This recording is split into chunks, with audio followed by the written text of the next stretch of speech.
Dance bar विरोधी कायदा सुधारणा विधेयक विधानसभेत मंजूर करण्यात आले। ऑर्केस्ट्राच्या आड चालणाऱ्या डान्स बारना प्रतिबंध बसणार आहे। दोन्ही सभागृहाची मंजुरी मिळाल्यानंतर प्रत्यक्ष अंमलबजावणी होणार आहे। कुंपणच शेत खाते असं नाना पटोले यांनी म्हटलं। फक्त बार मालकांवर कारवाईच्या तरतुदी आहेत, रक्षकच भक्षक होत आहेत, त्यांच्यावर ही कारवाई करा असं पटोलेंनी म्हटलं। हे विधेयक कशासाठी आणलंय, मुंबई नजरेसमोर ठेवून आपण विधेयक आणतो का असं आव्हाडांनी म्हटलंय। बारमध्ये जाणारी गरीब बहीण गरिबीमुळे तिथे जाते।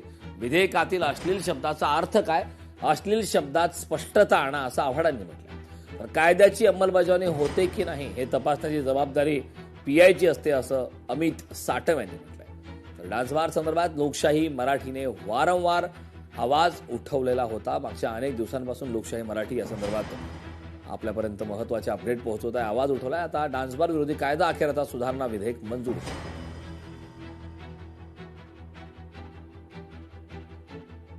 सार्वजनिक मनोरंजन नियमावली तरतुदीनुसार येणाऱ्या ऑर्केस्ट्रा व लाईव्ह म्युझिक करता त्या ठिकाणी परवाने देण्यात येतात। म्हणजे आपला 1951चा जो कायदा त्या ठिकाणी आहे त्याच्यामध्ये ऑर्केस्ट्रा आणि लाईव्ह म्युझिकचा परवाना देण्याची तरतूद त्या ठिकाणी आहे।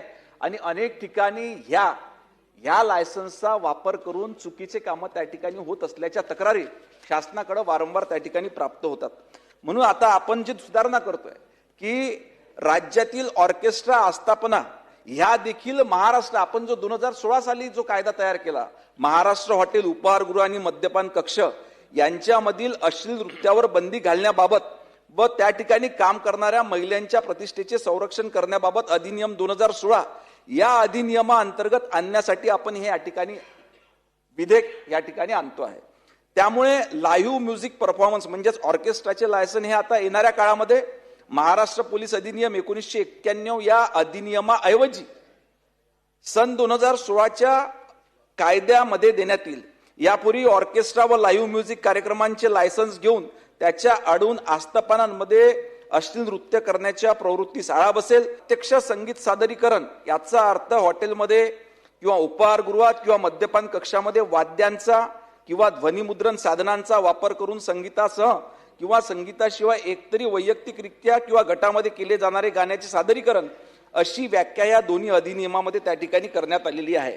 सन 2016चे विधानसभा विधेयक क्रमांक 53 महाराष्ट्र पोलीस आणि महाराष्ट्र हॉटेल, उपहारगृहे आणि मद्यपान कक्ष यांच्यातील अश्लील नृत्यावर प्रतिबंध घालण्याबाबत व त्यामध्ये काम करणाऱ्या महिलांच्या प्रतिष्ठेचे संरक्षण करण्याबाबत सुधारणा विधेयक 2026 आपण सर्वांनी संमत करावे अशी मी आपणास विनंती करतो। आज सभागृहातलं हे जे बिल या ठिकाणी सादर करण्यात आलं, म्हणून अध्यक्ष महोदय मी आपणास विनंती करतो की सन 2026चे विधानसभा विधेयक क्रमांक 53 महाराष्ट्र पोलीस आणि महाराष्ट्र हॉटेल, उपहारगृह आणि मद्यपान कक्ष यांमधील अश्लील नृत्यांवर प्रतिबंध घालण्याबाबत व त्यामध्ये काम करणाऱ्या महिलांचे प्रतिष्ठेचे संरक्षण करण्याबाबत विधेयक 2026 हे एकमताने संमत करावे अशी मी आपणा सर्वांना विनंती करतो। प्रश्न असा आहे की 2026चे विधानसभा विधेयक क्रमांक 53 महाराष्ट्र पोलीस, महाराष्ट्र हॉटेल, उपहारगृह आणि मद्यपान कक्ष, बाररूम यामधील अश्लील नृत्यावर प्रतिबंध घालण्याबाबत त्यामध्ये काम करणाऱ्या महिलांच्या प्रतिष्ठेचे संरक्षण करण्याबाबत सुधारणा विधेयक 2026 विचारात घ्यावे काय? अनुकूल असतील त्यांनी होय म्हणावे, प्रतिकूल असतील त्यांनी नाही म्हणावे। होयचे बहुमत आहे, होयचे बहुमत आहे। विधेयक विचारात घेण्यात येत आहे। प्रश्न असा आहे की 2026चे विधानसभा विधेयक क्रमांक 53 महाराष्ट्र पोलीस आणि महाराष्ट्र हॉटेल, उपहारगृहे आणि मद्यपान कक्ष, बाररूम यामधील अश्लील नृत्यावर प्रतिबंध घालण्याबाबत त्यामध्ये काम करणाऱ्या महिलांच्या प्रतिष्ठेचे संरक्षण करण्याबाबत सुधारणा विधेयक 2026 संमत करावे। अनुकूल असतील त्यांनी होय म्हणावे, प्रतिकूल असतील त्यांनी नाही म्हणावे। होयचे बहुमत आहे, होयचे बहुमत आहे। विधेयक संमत झाले। मी अनेकदा सांगतो की कुंपणच शेत खाते। या भागातला ठाणेदार जो पीआय असतो त्याची सगळी टीम असते, त्या टीमच्या आधिपत्याखाली हे सगळे अश्लील आणि अवैध धंदे चालताना आपण अनेक ठिकाणी आपल्या निदर्शनास आलेले आहे। अध्यक्ष महाराज, आता अलीकडे तर बार हा जो इश्यू आहे, हा बाररूम तर आता आपल्याला गावागावामध्ये पाहायला मिळतो।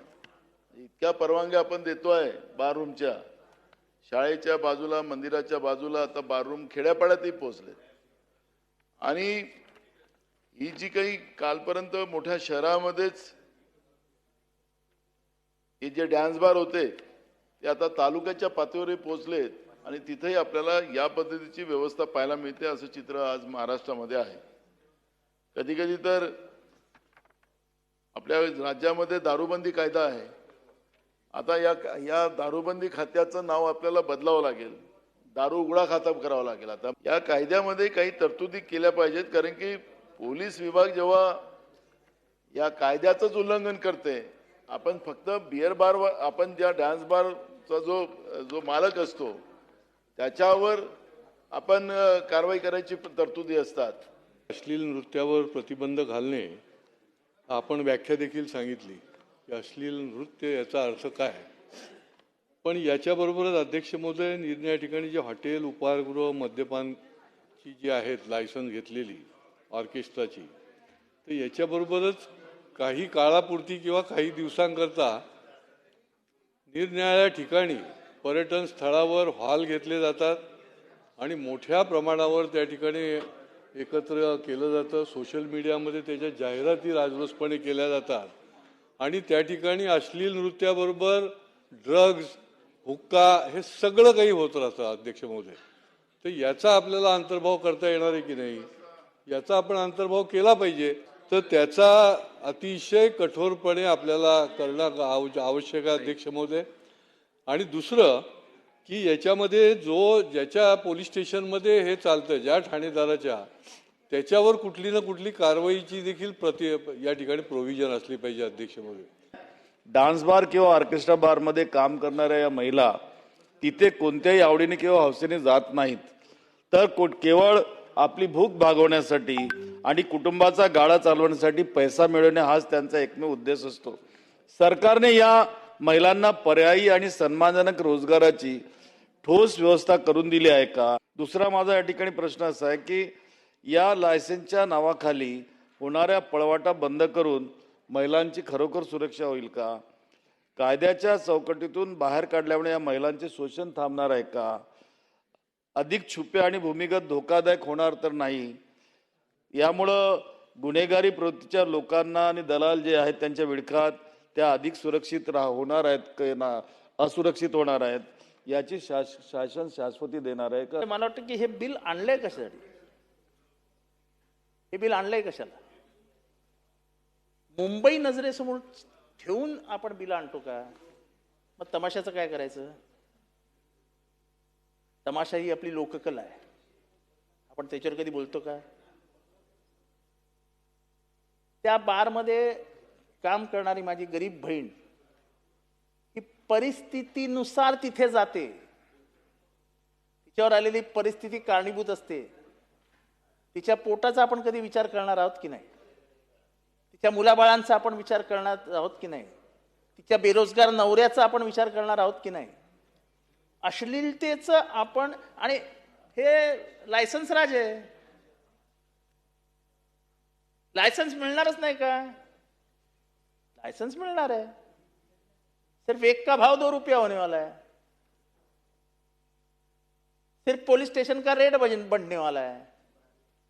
आपण असं म्हणणार आहात की जर असं काही वेगळं आम्हाला सापडलं तर सिनियर इन्स्पेक्टर सस्पेंड होईल, असं काय होणार आहे का.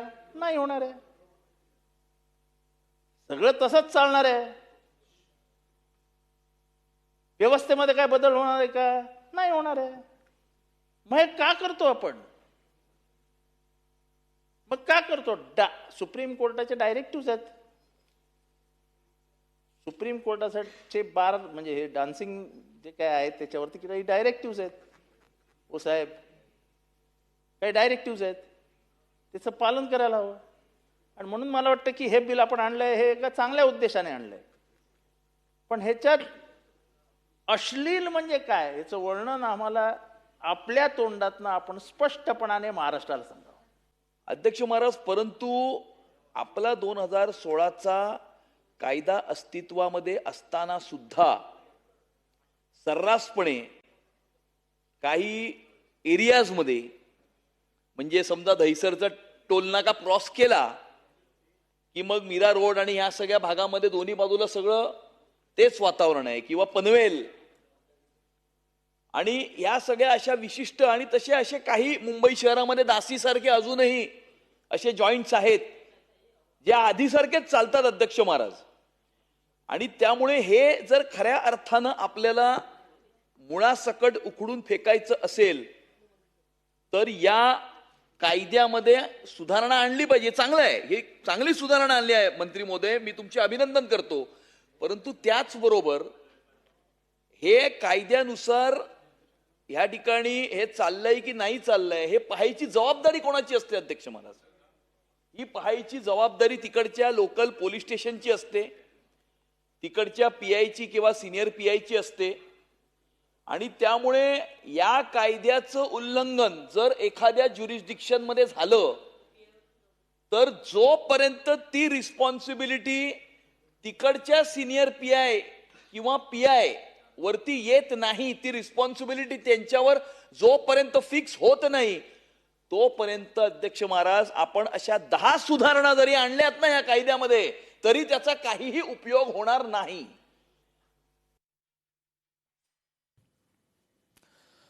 तर या विधेयकातील प्रमुख तरतुदी काय आहेत त्या आपण पाहणार आहोत ग्राफिक्सच्या माध्यमातून. परफॉर्मन्स लायसन्सचा गैरवापर आता रोखला जाईल. लाईव्ह परफॉर्मन्सच्या परवान्यावर चालणार नाही. डान्स बारसाठी स्वतंत्र डान्स बार परवाना आता बंधनकारक असणार आहे. कायद्याचे वारंवार उल्लंघन करणाऱ्या बारवरती या संदर्भात कारवाई होईल. लायसन्स कायमस्वरूपी रद्द करण्याचा सरकारला अधिकार आहे. विधेयकामुळे आता काय बदलणार आहे ते पाहूयात. परफॉर्मन्स लायसन्स आणि डान्स बार परवान्यामध्ये फरक आहे.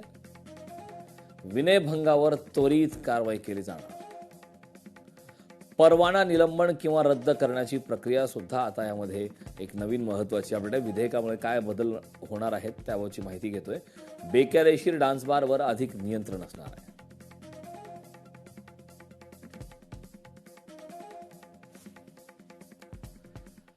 या बातमीनंतर या बुलेटिनमध्ये वेळ झालेली आहे इथेच थांबण्याची. पाहत राहा लोकशाही मराठी. लोकशाही मराठी ऐका, पहा, जागरूक रहा.